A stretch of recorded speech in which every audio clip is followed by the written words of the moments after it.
Salut les amis, bienvenue pour ma nouvelle vidéo qui sera aussi la dernière pour cette année 2020. Et ça sera également la dernière récolte des tomates pour cette année aussi 2020. Alors je vais découvrir ça, comment j'ai fait pour avoir des tomates jusqu'à cette saison. C'est parti!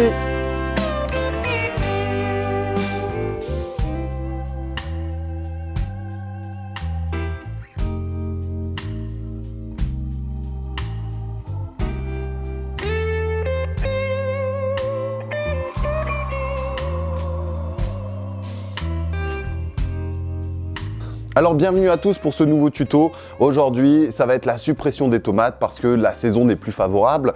On est fin décembre et forcément, les températures, la météo, l'ensoleillement n'est pas suffisant pour avoir un bon développement des pieds de tomates.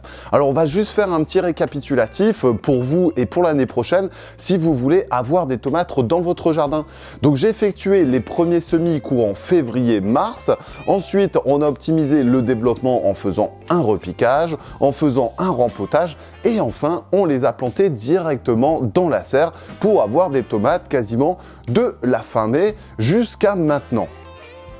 Pour information, et je pense que vous le savez, la tomate a besoin à la fois de chaleur, à la fois d'ensoleillement pour pouvoir se développer. Les fruits vont mûrir et se développer grâce à la fois à l'ensoleillement et également aux températures, ce qui n'est pas le cas au mois de décembre. Cependant, étant donné qu'on est dans la serre, les températures sont plus clémentes qu'à l'extérieur, l'ensoleillement est regroupé en rayons à l'intérieur, va être concentré, ce qui permet de chauffer notre serre. Donc là, les différents pieds sont attaqués par différentes maladies. On va retrouver le botrytis, on va retrouver également le mildiou, d'où la suppression ici de mes pieds de tomates pour éviter justement que les germes ne se déposent au sol. Il faut savoir que ces maladies sont courantes par chez nous. Donc là, les opérations que je vais pouvoir effectuer avant la suppression, ça va être la cueillette de mes différents fruits. Donc par exemple ici sur cette Brandywine ou alors les différentes tomates cerises. Donc je vais récupérer toutes ces tomates vertes et je vais pouvoir justement les stocker dans des cagettes avec un fin journal sur le fond qui va me permettre justement d'optimiser la maturité en intérieur. Éviter forcément qu'elles ne chopent différentes maladies, comme je vous le disais tout à l'heure. Donc là, toutes les tomates vertes et toutes les tomates qui sont saines, je vais les récupérer. Les autres, elles vont aller dans le compost ou alors aux poules pour pouvoir être valorisées.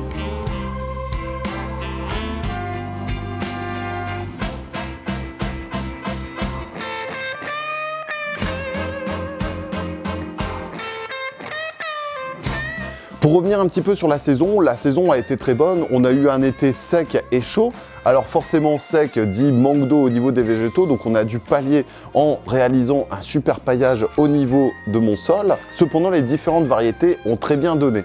J'ai récupéré l'intégralité de mes semences, surtout sur les variétés que je voulais sélectionner. Alors j'ai testé des nouvelles variétés qui n'ont pas été, comme cette petite tomate cerise qui ne m'a pas plu. Alors j'ai conservé les graines, je les ai stockées dans des enveloppes, dans un endroit sec. Et enfin, je vais pouvoir effectuer mes premiers semis d'ici un mois. Alors maintenant, concernant les tiges, concernant les feuilles, concernant les branches, les racines, je vais tout supprimer et je vais tout placer au compost. Alors il y a plusieurs écoles, certains diront que comme il y a des maladies dessus, il faut éviter. Cependant, j'ai pour principe de tout valoriser et de tout recycler. Alors le compost qui sera récupéré justement avec toutes ces branches, avec toutes ces tomates, enfin bref, avec tout ce végétal, sera valorisé dans le jardin et non dans la serre. Bien que si le compost a bien chauffé, on évitera forcément d'avoir des pathogènes et d'avoir des maladies qui arriveront l'année prochaine. Mais il faut savoir que le mildiou et le botrytis sont des maladies récurrentes, notamment sur la tomate et en cette saison.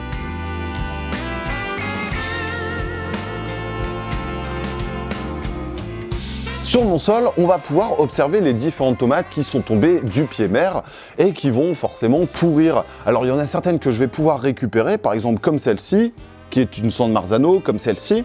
Il faut savoir que les fruits que l'on a récupérés en cette saison seront forcément moins riches en vitamines, seront forcément moins bons et auront un goût, on va dire, un peu plus d'eau. Cependant, ça reste mes tomates, ça reste des tomates sans produits, sans engrais, sans rien du tout, donc c'est toujours quelque chose d'intéressant. Ensuite, les fruits qui sont en train de pourrir directement par terre, on va pouvoir les jeter également au compost, les mettre aux poules ou alors les valoriser autrement, ça c'est à vous de voir. Je sais que pour mon cas, l'intégralité ici des tomates sera destinée pour les poules. Alors concernant les différents entretiens que j'ai effectués depuis le mois de novembre, ça a été la suppression de quelques pieds. Ensuite, j'ai remonté un peu les pieds, notamment en supprimant des branches basses pour favoriser les flux d'air, parce que c'est ces flux d'air qui vont éviter justement d'avoir différentes maladies. Étant donné qu'on est dans un milieu clos, dans un milieu confiné, l'humidité est assez importante, notamment cette période. Il y a très peu de ventilation et ensuite très peu de chaleur qui permet justement de dissocier cette humidité. Donc on va devoir couper, aérer au maximum et aussi permettre la meilleure exposition pour ces fruits qui sont présents sur l'intégralité de nos pieds de tomates. Donc là maintenant je vais aller m'occuper de faire d'autres semis, notamment les premières salades, les épinards, les mâches, les cressons. Et ensuite on pourra se retrouver dans d'autres vidéos pour l'année 2021. Je vais également supprimer l'intégralité de ces plantes, on va voir un petit peu plus clair dans la serre. Ça, vous allez pouvoir découvrir ça au travers de mes autres vidéos très prochainement. N'oubliez pas, la saison 2021, ça va déchirer avec un nouveau jardin, une nouvelle vision. Enfin bref, ça, vous découvrirez ça très prochainement. Je vous dis à très vite pour d'autres vidéos. On se retrouve. N'hésitez pas à faire un petit pouce bleu, à partager la vidéo. Salut tout le monde!